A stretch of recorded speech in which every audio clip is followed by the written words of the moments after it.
Response video to a pretty good video by the Modern Mystics. I mean, pretty good in terms of, I think there's room for conversation here about real problems and real solutions and all that kind of stuff. Economic stuff, of course. So let's play along.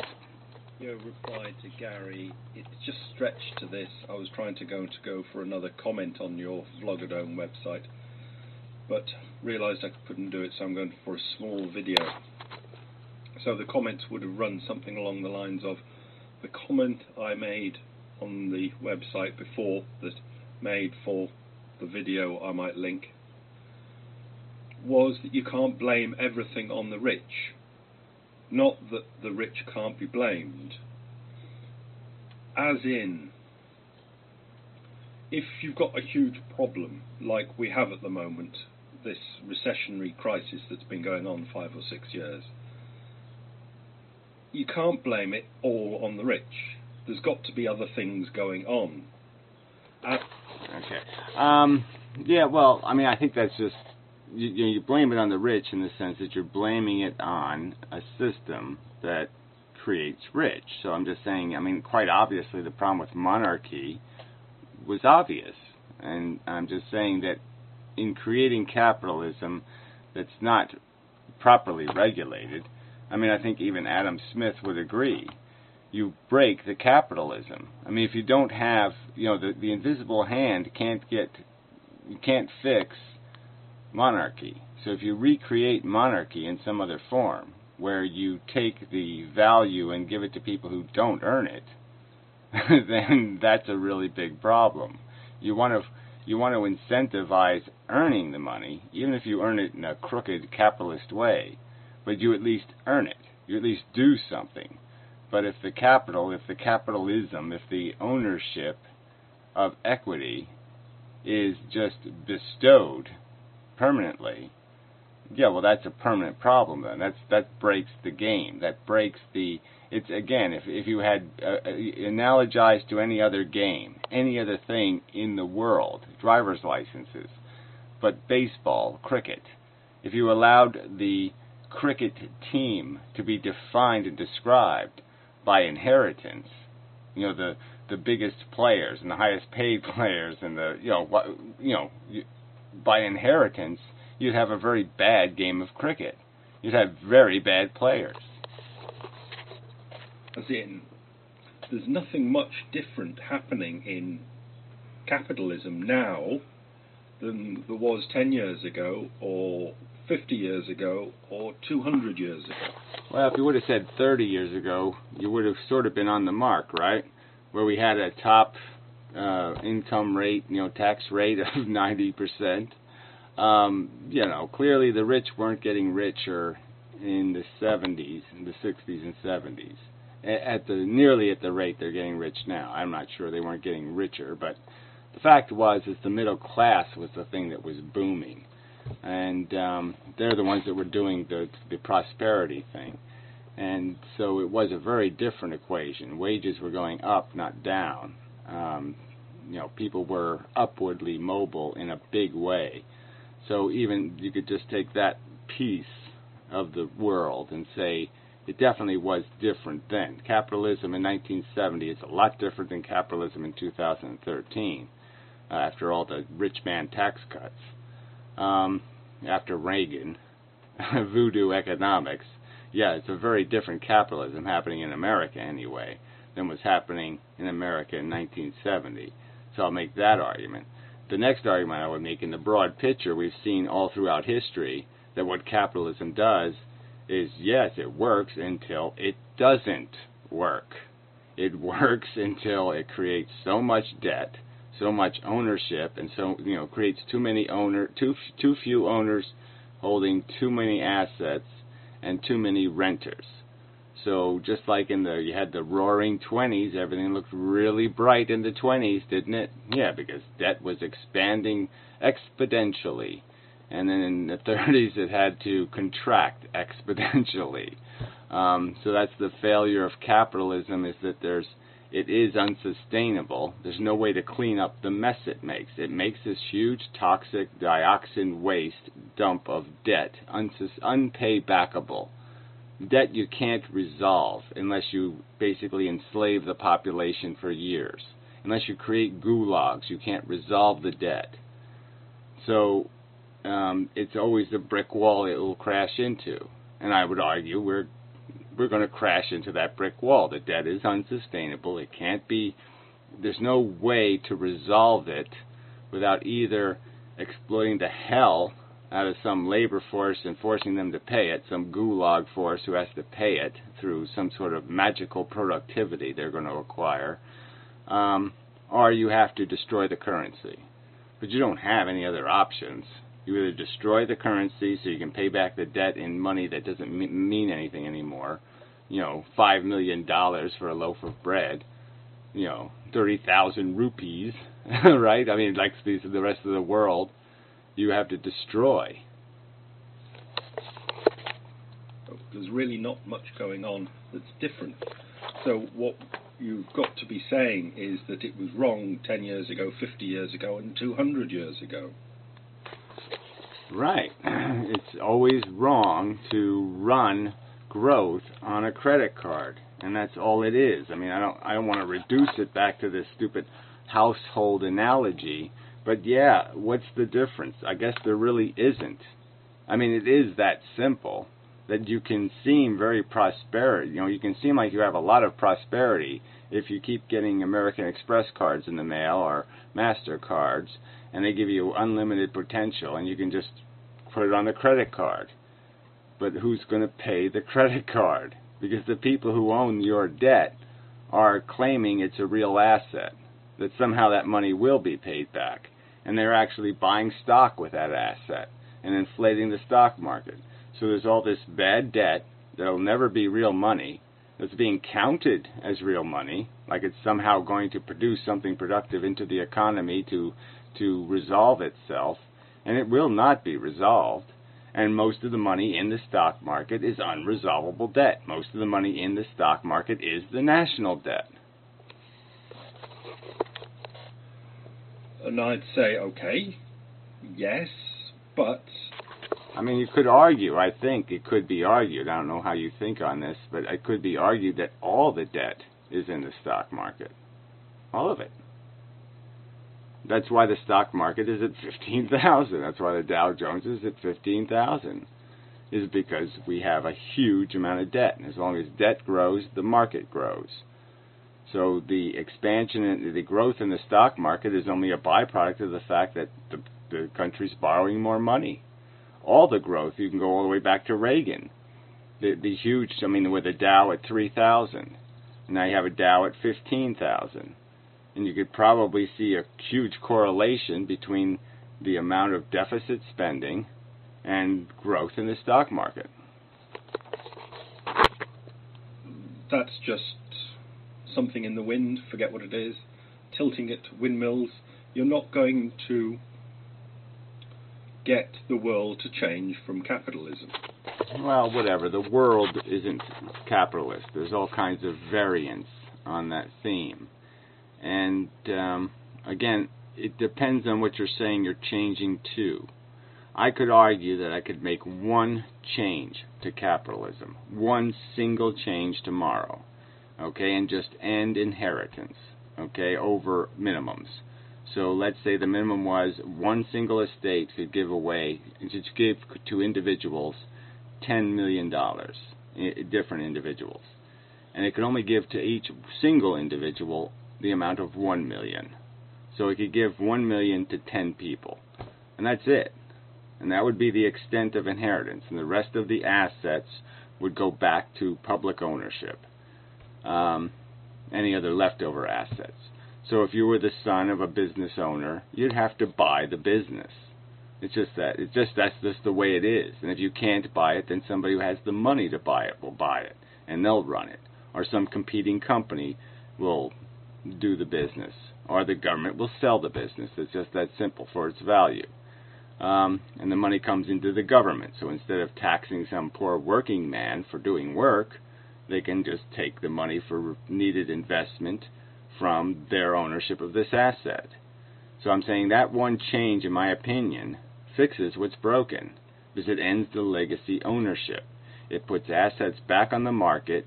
It stifles inflation completely because now none of these assets can get overvalued because they're not legacy owned.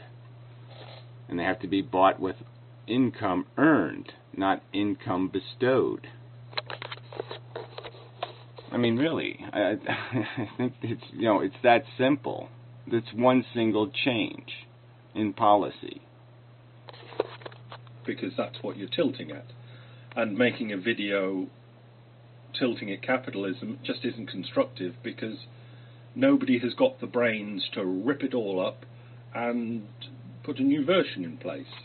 Well, again, I don't think, to say it can't be, just call it tilting at windmills, all right? First you'd have to say, where's my flawed perception of the thing? Why do I think it's something it's not, right? So I think that's a bogus analogy. You want to tell me that it's not possible for humans to ever understand the simple dynamic that we're playing a game like baseball, and that if you keep letting the children of the people playing the game automatically get to play the game, that the gameplay is going to degrade, and that's fundamentally unfair. Okay, I knew I was going to get an interruption. I'd be back. Yeah, it's raining outside. Yes, the morning job got rained out. So, yay, I have more time to make video. Well, a couple hours anyway. Yeah, I won't take that. I won't. Well, maybe I will make. Well, it doesn't matter. Back to it. They just haven't. So the best we can say is, or I'm going to say is, the 50s and 60s, let's say, we know that there were a particular time in the world and things had been going on and were going on, but 50s and 60s in the United States and America were not bad for the people. And the capitalism, the rich people pertained then. Right, I know. So we can say that it's not really tilting at windmills then, because those policies were created in the 40s. Let's say the New Deal created the impetus for this stuff, the invention of the income tax in the 40s. Different circumstances that changed how we invested in the people. Now, yes, the psychology of the people degraded for whatever reason. I mean, I lived through the 70s, and I truly don't understand the transition from 1969 to 1980. I mean, those 11 years are scary years. I don't know whether it's like some sort of, maybe John Travolta is the Antichrist or something. I don't know what happened, but it's bizarre is all I can say. It's just bizarre what happened in terms of a mindset. And I'm just saying whatever happened then, we just have to make sure we can do the opposite of that. I don't know if that's possible, but yeah, we need the opposite really, really, really, really, really, really, really, really, really bad. But I'm just going to argue, you're saying it's tilting at windmills, yet you acknowledge that public policy was very different in those decades. Mindset of people was very different.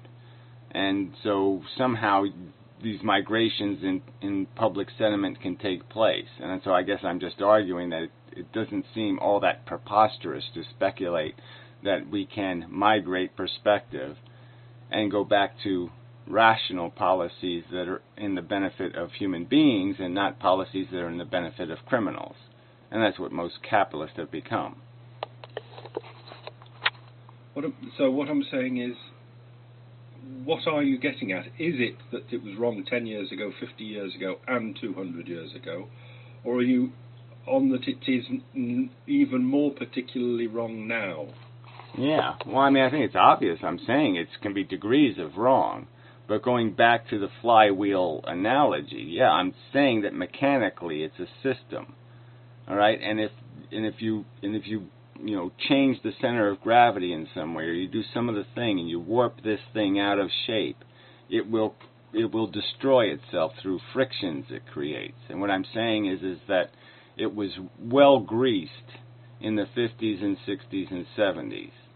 It was well greased because there was a mechanism, okay, that kept the wealth under control, that prevented the creation of billionaires and all that kind of stuff. There was a mechanism that stopped assets from being legacy assets. All right, and without that mechanism, all right, and workers were truly incentivized. There was huge incentive to improve yourself, to get a college education. All that stuff had gigantic incentives, and those gigantic incentives no longer even exist. It's just marginal. What good a degree is going to do you, because you're competing with people who are still going to undercut your price. But I want to get into that aspect of it. I'm just saying there was a few little policies regarding taxation of wealth that made a huge difference in how out of balance the wheel was, the giant flywheel.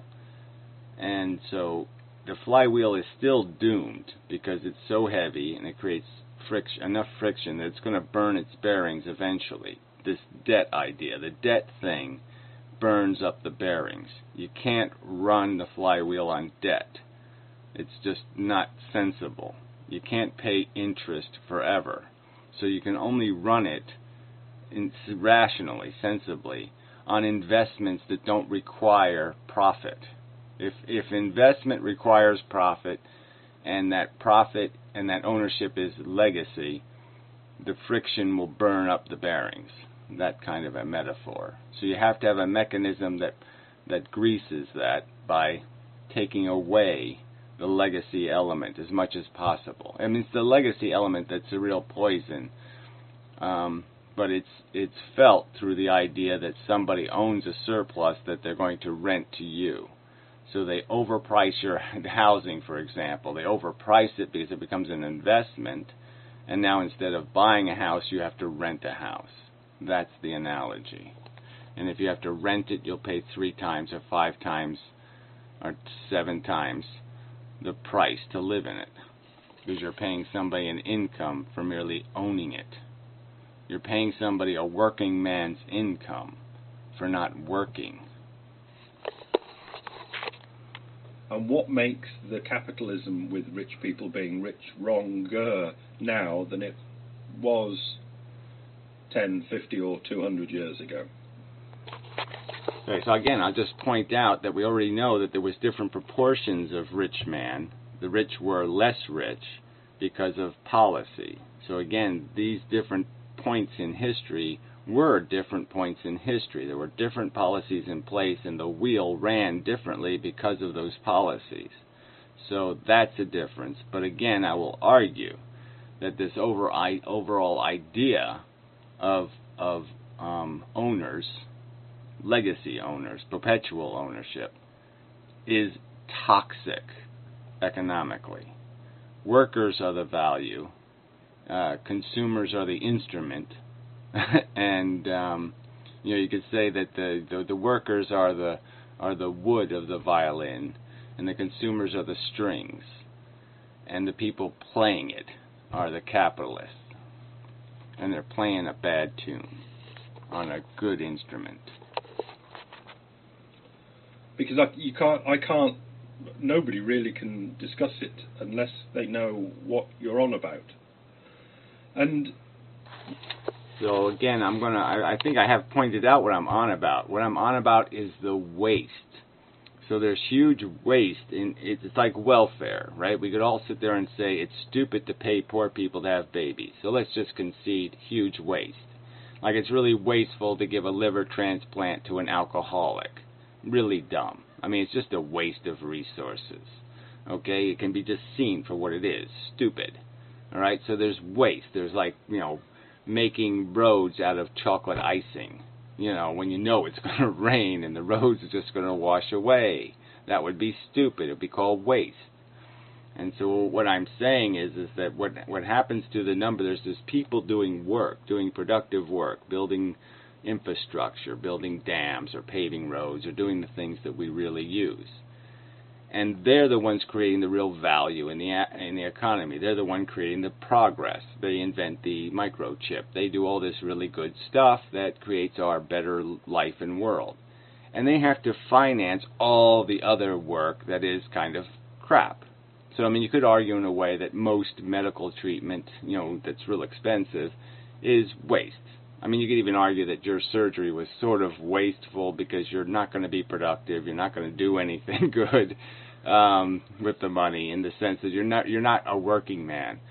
So, it might have limited value to extend your existence because you're not doing anything productive anymore. You're not capable of, well, not that you're not capable, but you're not producing anything socially productive.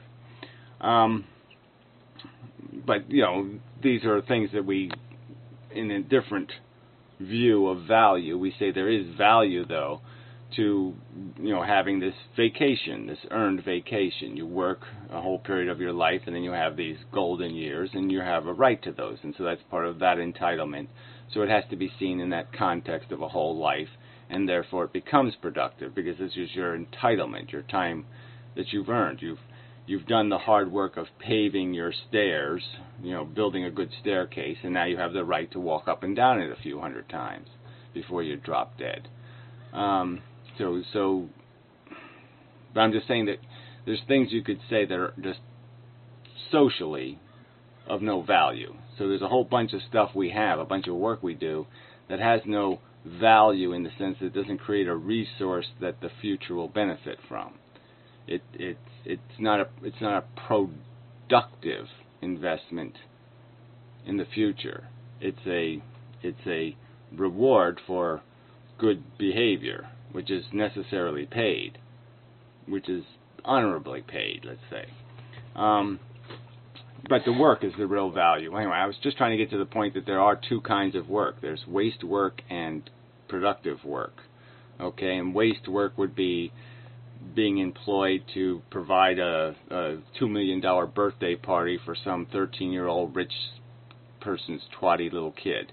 All right, it's a huge nonsense extravagance. A bunch of people have to get out of bed, go do all this work, spend money on gas, do all this other stuff, blah, blah, blah, blah, blah. It's just a huge, giant, preposterous waste if the kid could just watch some cartoons on TV, or you could just, jiggle his balls or something, and he'd be just as happy. So why waste $2 million of labor on that nonsense when those laborers could have gotten up in the morning and helped pave the road, or helped make a Hoover Dam, or helped create internet infrastructure, helped invent the next transistor innovation. So that's the problem with the rich. The rich waste preposterous volumes of money creating things like Lamborghinis that nobody on Earth needs this thing to exist. And I made the point about yachts and all this other crap that you have some perception is not wasted labor. No, it's hugely wasted labor. All that energy, all that rubbing and polishing and all that work to keep it blah, blah, blah. All of that work could have been put towards this other cause, pushing this other good boulder. So there's this Sisyphus idiotic boulder that's going up the hill and just going to roll back down on you. And there's this other boulder that runs over, and when you push it, it squashes the evil troll of poverty, and it kills ignorance, and it gives people vacation, and it does all these good. It's a good boulder. Okay, so there's two kinds of boulders human beings can be pushing: stupid, idiotic boulders going nowhere, or productive boulders that make everybody's life better, at least a few people in the future's life better, and are highly efficient in the way they do that. You put a little work in, like building a house, and it lasts for maybe hundreds of years, and people get a lot of huge amount of benefit out of its existence. That's the difference. Birthday party versus house. Two different things, two hugely different in terms of their productivity and how they enrich all of us. We all are richer by having these assets to be abundant and to be available to us.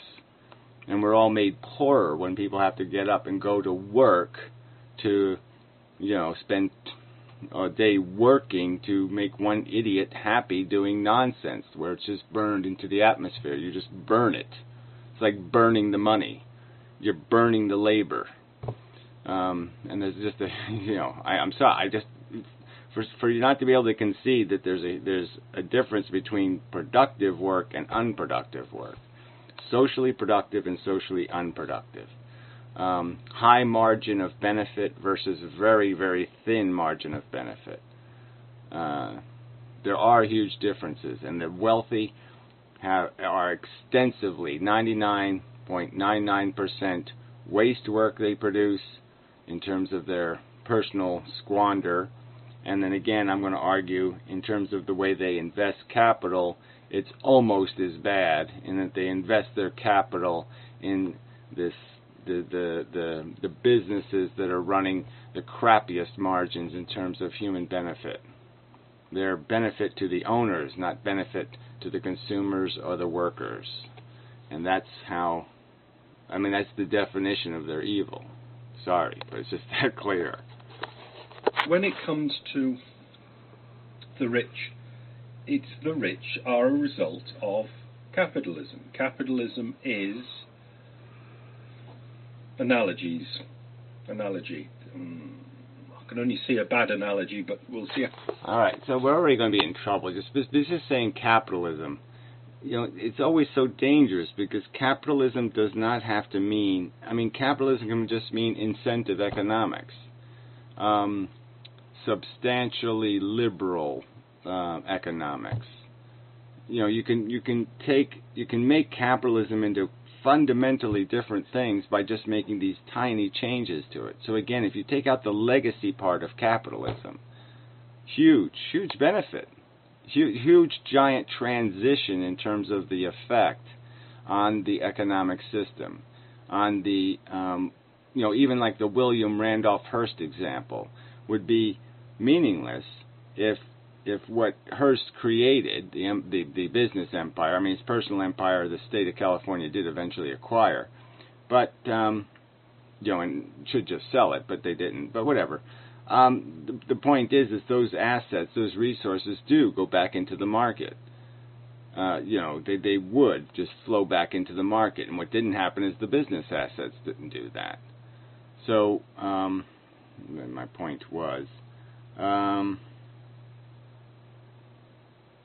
The point is that this is nothing. The capitalism without a restriction on the legacy part is monarchy in essence. So that's the comparison.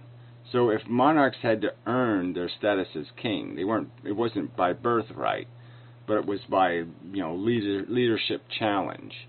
The monarchs would have been people of very different character than they were.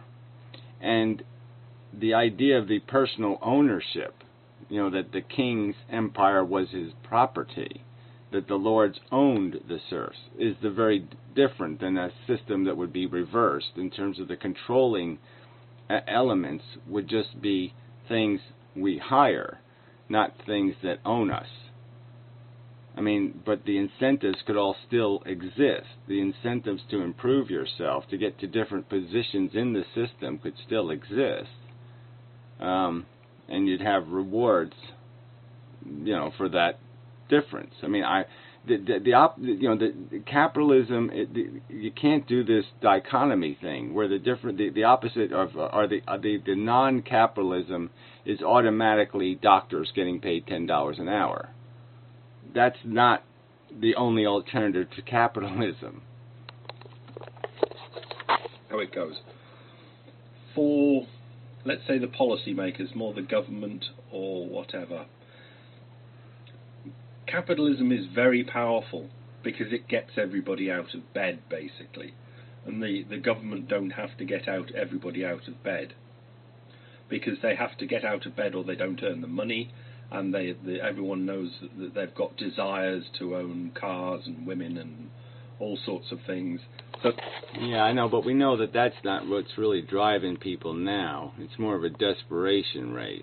So we know that people in this country are saying, no, thank you, I'd rather be a criminal. So that's why we have 2 million people in jail. And they're also saying, just fuck you. They'll run their own legs over in the driveway or something. To get on disability or whatever, or something, just because, a life of living on $10 an hour is no life at all.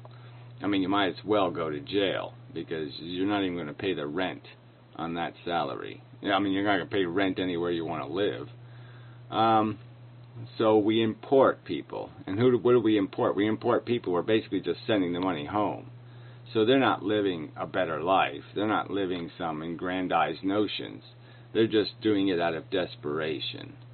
I'll sacrifice myself to the monster, and it'll spit a few golden eggs to my family and take care of them. And that's nothing to live for. They get out of bed and do the work. And the way capitalism is set up, it's quite cruel. It really forces, it squeezes, and it really rolls on forward, and devil take the hindmost. It's kind of a self-propelling way of doing things. Yeah, it's a whip, and I'm not going to disagree that you get more work out of people with whips. It's hard to create incentives, enough incentives to drive people to do some of the things that we are necessarily living off of. Like, I'm not going in the coal mine in China. No way, you get me in there. So you have all these high-risk kind of jobs that people end up doing, but it's a whip, and it's desperation. And I'll concede that some sort of more humane economic system is going to frown on that. We're going to have to pay the real price for some of the things we are taking for granted now. But I'd also argue that the other side of that equation is that there'll be so much more capital available, incentive capital, to reward people for advancing themselves into some sort of skill set, that the advantages will outweigh the disadvantages. The fact that you'll have to pay unskilled laborers more will be compensated by the fact that people will have substantial incentives in terms of like a doubling of their lifestyle or tripling to acquire skills and to put in the extra hours. So, but yeah, I just don't. You're correct that it's not going to be as efficient as capitalism in the raw number of hours it'll get out of people. But I guess the other thing I would argue is the capitalist system has so much chicanery built into it, and fraud, and nonsense, and manipulations. Spending millions of dollars to design Coke labels and all the marketing. I mean, just think of the marketing cost. If we could cut marketing out of the game, every product would be 20% less, 30% less. I mean, there'd be real value, and we'd have all these extra laborers. Just imagine all the labor that's owned by marketing. All that labor could be put to some good purpose, to engineering good things, building good things, creating good things. So again, I'm still going to say I'm going to wipe the floor with capitalism if given a chance to do it, with just a minorly controlled system, controlled only at the top and the bottom, and leave the middle alone.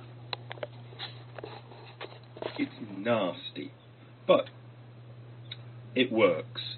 It's like taking 3 or 4 tigers for a walk down Central Avenue or something. You've really got to keep hold of them and make sure you know what each one's doing, but that's power that you've got. Yeah, but that's a bad analogy. Because tigers are beautiful and efficient and productive and all that kind of stuff. They're highly constructed, engineered by evolution. And capitalism is not well engineered. It's sloppy and chaotic, and it's just thrown out there as this silly idea. Let your greed be your guide. There's no thought applied to it. There's no Karl Marx of capitalism, in my opinion. There's no thoughtful analysis of how capitalism will, in the end, not create huge amounts of waste. I don't see any. The invisible hand is a sloppy, dull thing. It's like a blind man in the china shop, the invisible hand.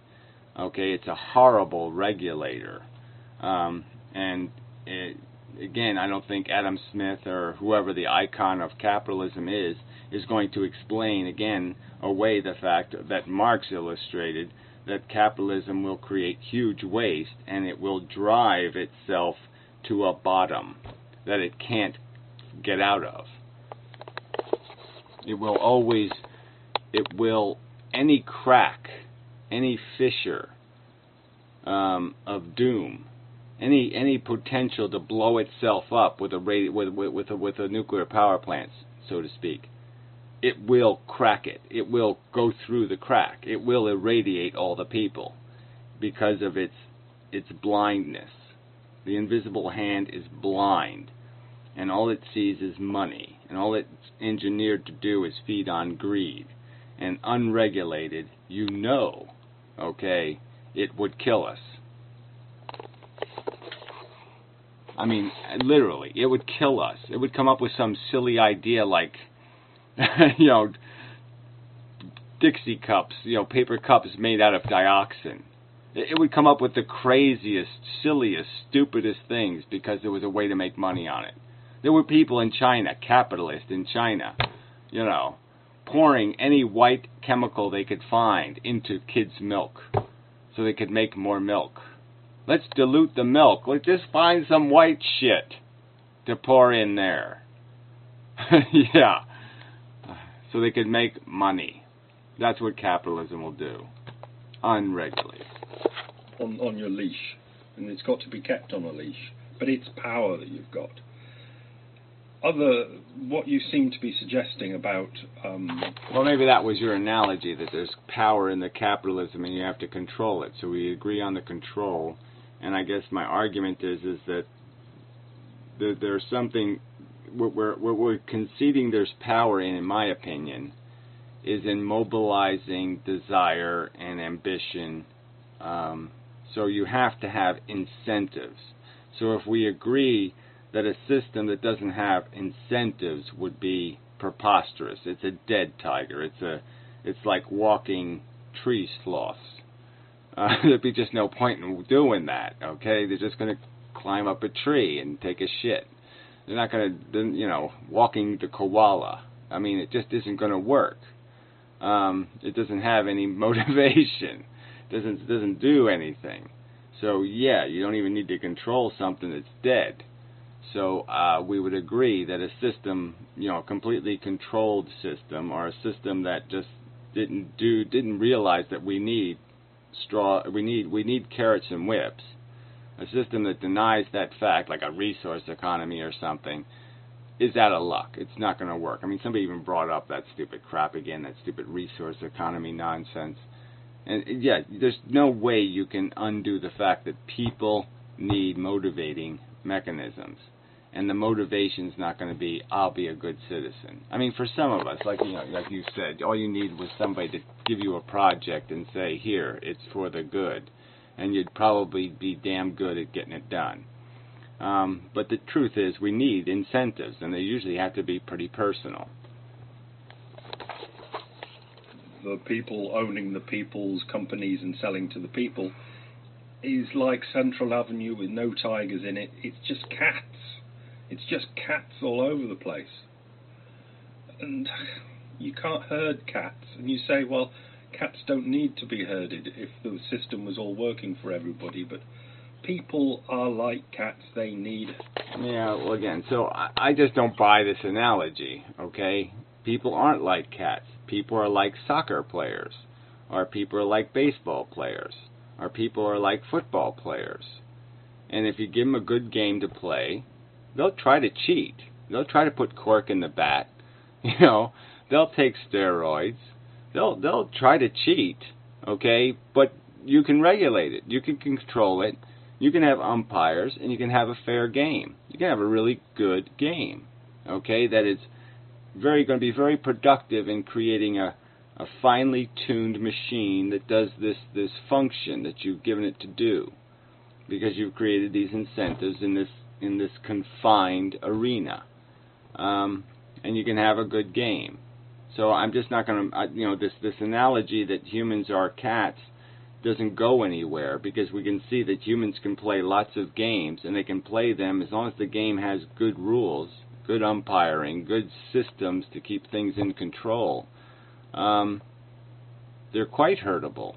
if all you want to have them do is go to their food dish and go to their litter box. You can get the cats to do that. You can get them to go to their food dish and go to their litter box.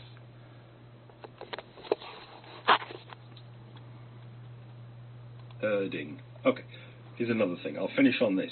Your interactions with people on the YouTubes and Vlogodome, etc., over the last 5 years, how many people would you want working in your system? They would be the people that would be working in the system. They would be the consumers, the workers, the managers, everything. They are it.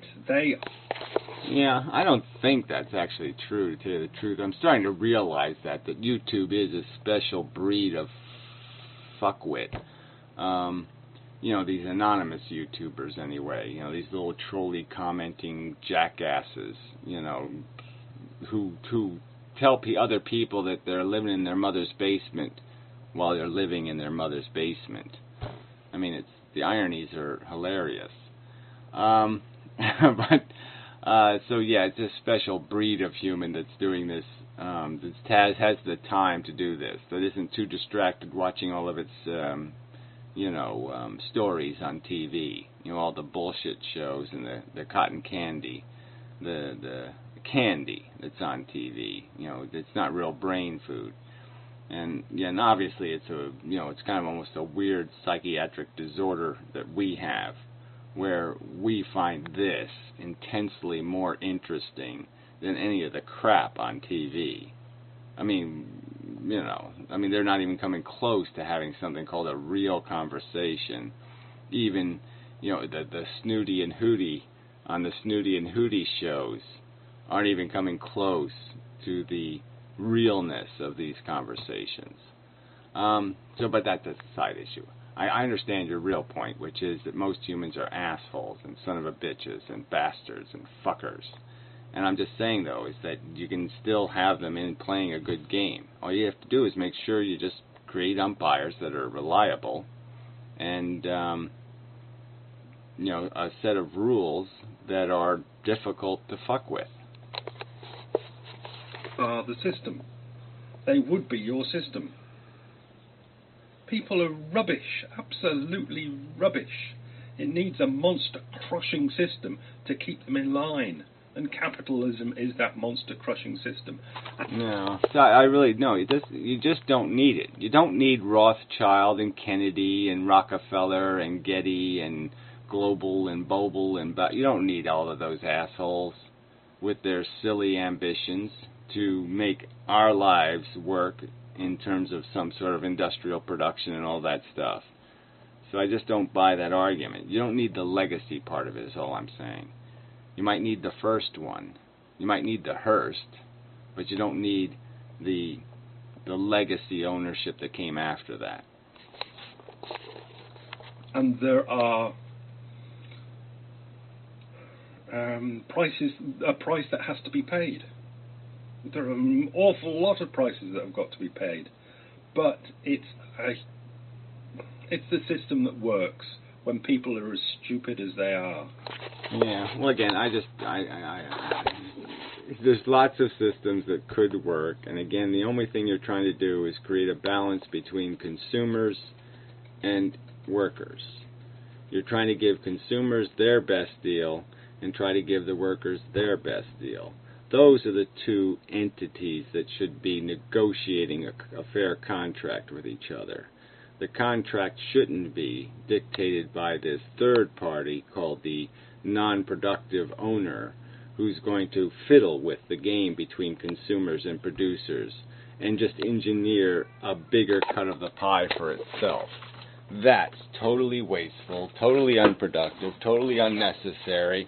It doesn't have anything to do with the incentives, the crassness, or any of the other stuff. See, the cat knows. It goes outside to, take a dump. So it did its feeding, it did its sleeping, it did its go out and poop. So I pretty much herded it. It keeps them in line. I kept it in line. It's not nice, but it keeps them in line.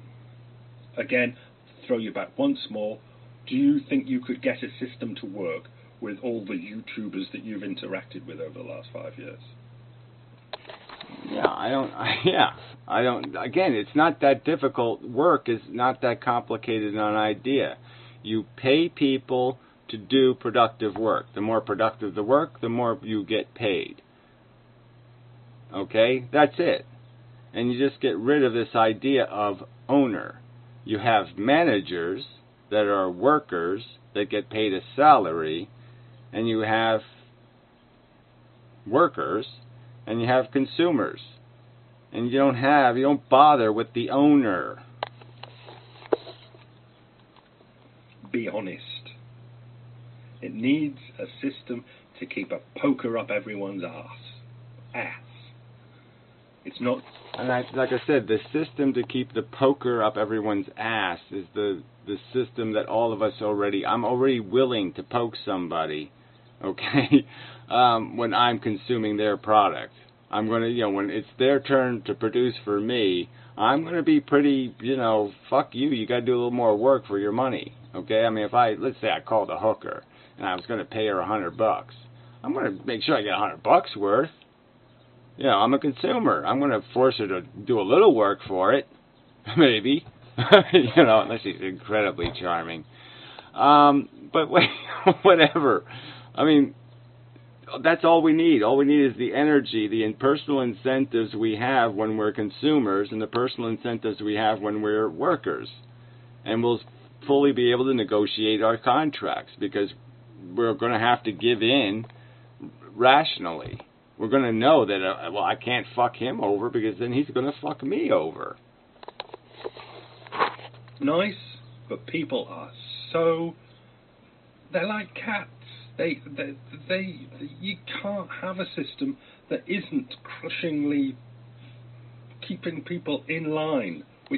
Well, like I said, the inline thing I don't think is hard to do at all. You can have a fair set of good rules, a good set of umpires, and play the goddamn game. Not that complicated. So I don't buy that argument at all. And the only thing that stands in the way is the propaganda war. Yeah. The propaganda is heavy out there in the world. This dichotomy between the right of capitalism and the wrong of communism is just killing the conversation. People don't want to know anything about these dynamics, about ownership and all the rest of this stuff, so it just doesn't, it's a very difficult sell, I'll concede, but what I'm saying is if I was given a trial, a chance, I could demonstrate it, I could prove it. What the hell would be calling me now? Alright. Somebody with Y-Link, a wireless technology company. Yeah, trying to sell me a wireless technology company. They're getting a little desperate. The market's going up, and yet they seem very desperate lately. Trying to sell me something all over the place. Capitalism does. They'd be like cats. It'd be a disaster. Says you. Like I said, I just love the chance to prove you so frickin' wrong. Because I can do it. No problem. This isn't that difficult. Designing a board game, a fair board game that can be played by conniving, weaselly people, yeah, I can do it. Because of the way people are. There'd be you in the system, and there'd be me in the system. And we think we're quite good. Or I wouldn't like a system with me in it. Or you, for that matter. And all the rest of them. Well, okay, so that's some kind of concession. I mean, you say one thing in the video before, like, yeah, you give me a project and a reason to think it's a good project, and I go all the way.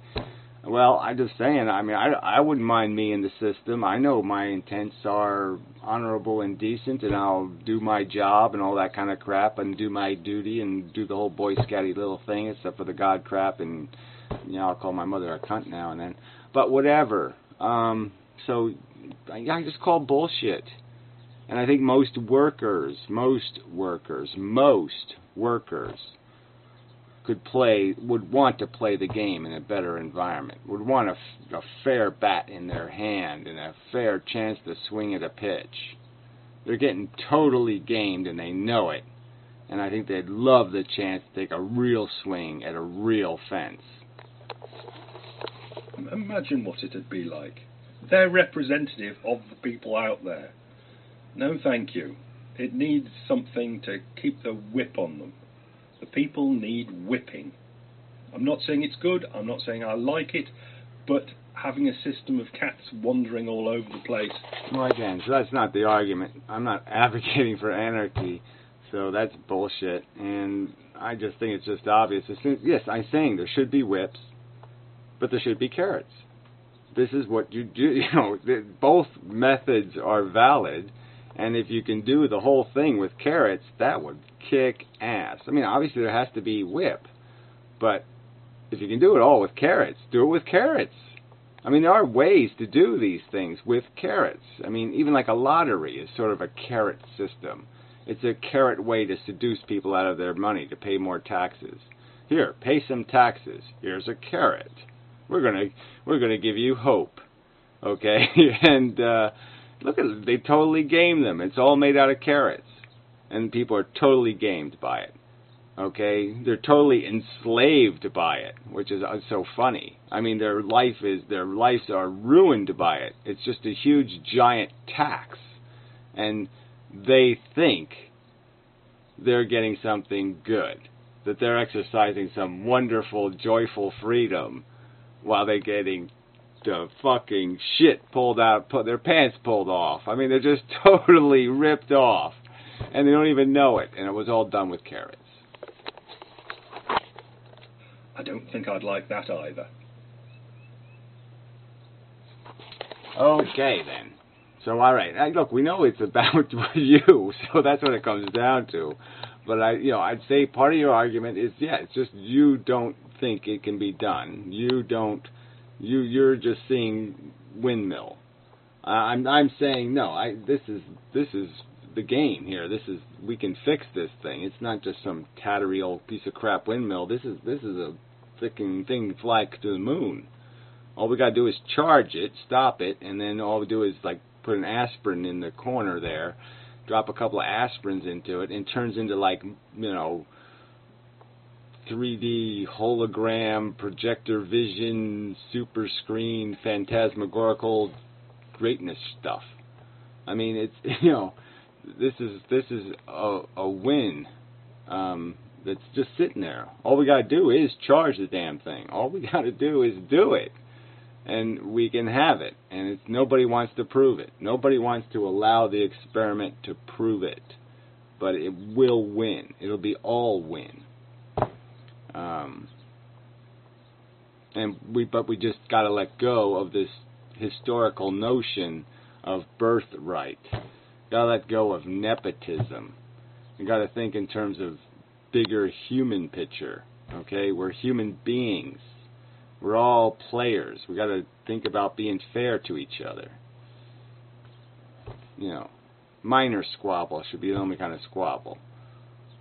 Like the big home run hitter might be saying, well, how come that guy who only comes in for like 10 seconds to throw a couple of pitches, that relief pitchery guy, how come he's getting the same size locker as me? I'm cool. He sucks. Yeah, so that kind of shit is okay.